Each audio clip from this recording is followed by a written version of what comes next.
سرآغاز کلام رسم قدیم است که بسم الله الرحمن الرحیم است.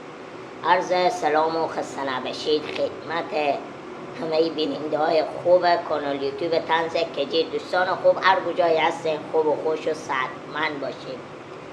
دوستان ما به نمایندگی از تمام همکاران خوب کانال یوتیوب طنز کجی عید سعید قربان به تمام امت اسلام، خصوصا عزیزایی که کانال یوتیوب طنز کجی را دنبال میکنن تبریک و تهنیت عرض میکنم. امیدوارم عید خوب و خوشی در کنار فامیل خود تجلیل کنیم. دوستان عزیز، عید قربان هم سبای بخیر. سبا دیگه انشاءالله اول عید سعید قربان خود شما قربانی ها خود میکشیم و در راه خدا خیرات میکنیم و کسایی هم که به دل ندارم قربانی بدن.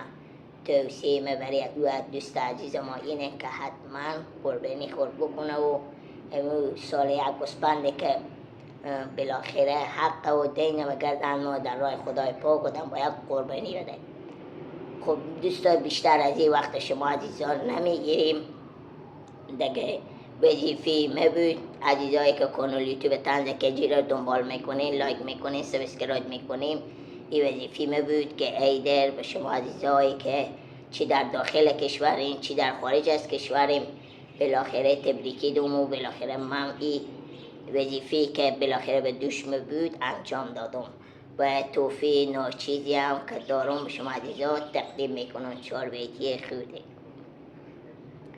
شب عید است و ای جانانه من، شده مانند زندان خانه من.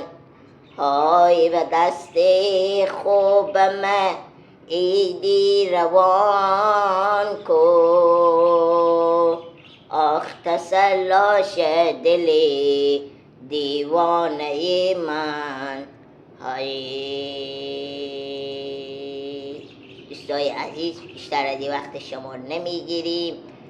عید سعید قربان به تمام شما عزیزا دوباره هم تبریک و تهنیت عرض میکنم. امیدوارم عید سراسر از شادی خوشبختی در کنار فامیلای خود تجلیل نمایید. بخیر باشید.